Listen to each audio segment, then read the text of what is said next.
Buenos días, soy Javier Benito, soy pediatra de urgencias. A continuación voy a hablar de los signos de dificultad respiratoria en un niño con bronquiolitis.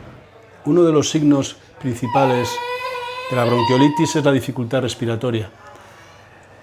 En un niño pequeño no es muy difícil reconocer estos síntomas y, como sucede en este bebé, si nos fijamos, si nos aproximamos, pueden observar los signos de dificultad respiratoria, cómo se marcan las costillas, cómo existe un bamboleo entre el tórax y el abdomen, cómo también hay un hundimiento entre el tórax y el abdomen, y también podemos apreciar cómo se hunde el hueco supraesternal.